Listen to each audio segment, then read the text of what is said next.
Under the Scope.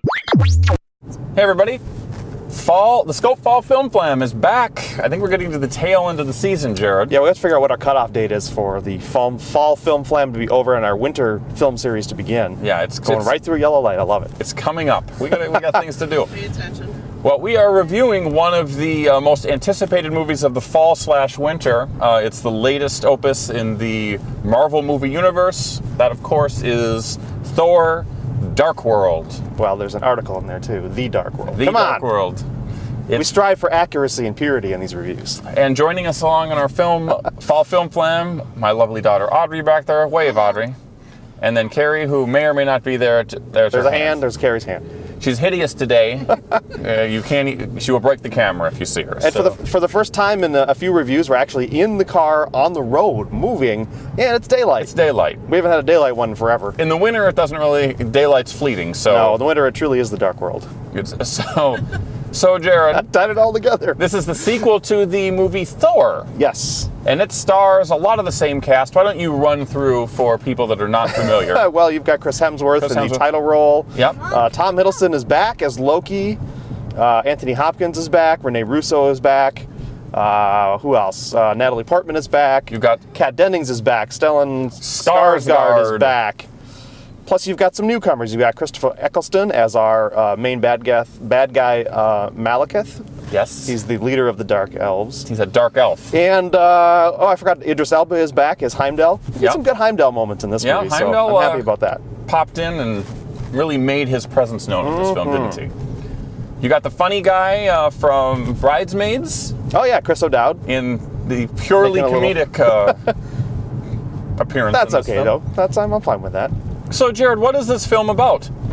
Well, Thor is in it. We sort of start off with kind of a Lord of the Rings introduction where we get some backstory in a huge, CG-covered battle scene way in the past. It's Odin's father, who is king of Asgard, and they have to fight the Dark Elves, and the Dark Elves have this power, this sort of...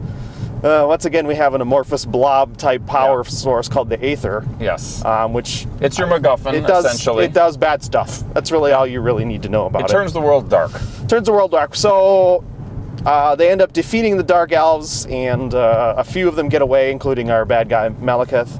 But the Aether is imprisoned deep underground somewhere. We don't know where. I think it's on Asgard somewhere. Somewhere. It's just deep in a hole where no one will find it. And they cut to present day. What's going on? Thor is sort of fighting to repair the damage done from the all of the 9 realms. There's so he's sort of he's going around, squashing the rebellions, fighting for the peace, and trying to bring peace to the 9 realms. And it seems like he's very close to that happening. So. While on Earth, Jane is waiting for Thor, but also continuing her research. And apparently they've been tracking some sort of gravitational anomalies, whatever.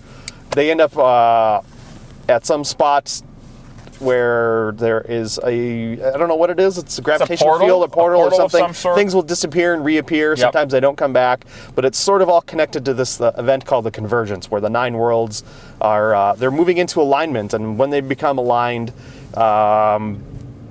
Everything is sort of connected, matter can flow freely, and that's sort of what this portal is kind of a precursor to. And so this convergence sort of brings out the main bad elf, and he's back, and what he wants to do is bring darkness to everything. Well, and the important plot thing is that Jane ends up going through this portal and apparently stumbling upon the Aether.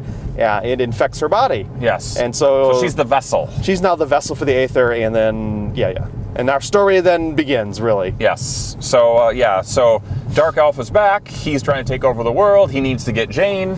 Yep. Thor needs to protect Jane. Indeed. His parents don't approve of Jane. No, there's a big attack on Asgard, and Loki, of course, is needed later on to help take down the Dark Elf. Indeed. And that's it. That's all we're telling you. Right. So, Jared, what did you think of this film? I'm a bit mixed. If I can be completely honest, I'm a bit mixed. I thought, we have to sort of expect this of comic book movies again. It's just, the Aether is sort of just a thing to get the story going, and it's sort of a nebulous force that obviously is malevolent, but is kind of poorly defined in what it actually does, other than sort of float around and emanate in and out of people and destroy things. I'm guessing. Yeah, it's no different than just about any comic book device, really. So it's bothersome, but I also cut it some slack because that's sort of you just kind of have to expect that. But I felt like the first half of the movie was decent, but I didn't feel myself kind of really getting drawn into it. I appreciated seeing kind of an expanded view of the Nine Realms.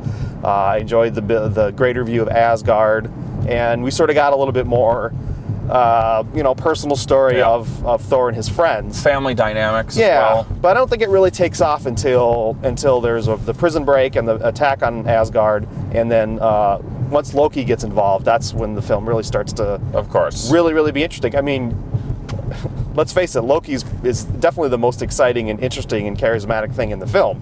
He has been for several films and will continue to be so as long as he's around. So, so surprised that once he's on screen, you're sort of drawn to it. And a lot of the great dialogue starts to happen there. You get a lot of good interchange between Loki and Thor. And they sort of, yes, they're still battling each other, but they're also kind of coming to understand each other as well. They have Loki and Thor will always have an interesting dynamic of being brothers, but also being agitating each other and almost being enemies in a certain degree. But yeah, I think that's something that's always defined those characters in the movies and in the comic books. Sure. Well. So we've got that going for it. I think that the special effects actually were pretty amazing. I felt like there's no excuse for any sort of fantasy movie to look bad nowadays. No. I mean, the entire movie essentially was done in the daylight. It looked great. It was very believable overall. I like the expanded look at Asgard and how it felt bigger. It felt lived in. It's an interesting look too, because it's very much rooted in the past, and Norse past specifically.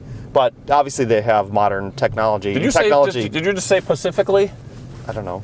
Maybe. If you did, I love it. I thought it was. I'm gonna park outside. How about that? Okay. I'm not even going in the garage. So yeah, it was a good look, and I thought that they, the fact that they showed several different of the worlds, and they all kind of had their own little look and feel, which was kind of nice touch. Yes, the acting was great.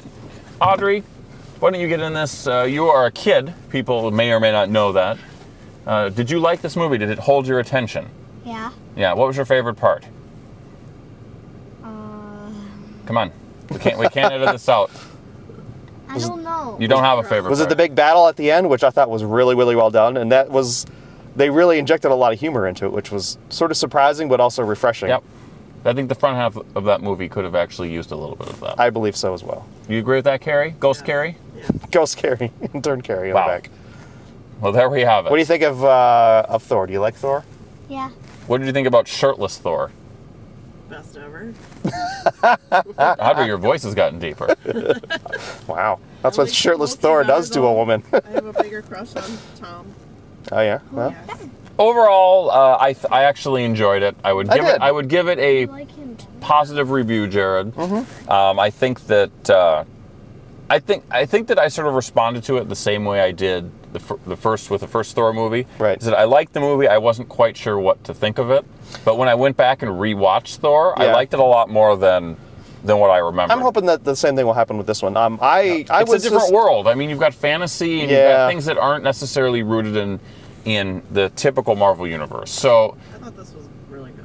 Well, for me, it was the first Carrie half. loved The it. first half was fine, and I enjoyed kind of seeing the world and everything like that. But once we get to the Loki stuff, it gets much more interesting. And then when you get to the final battle scene at the end, which I just thought that was a lot of fun.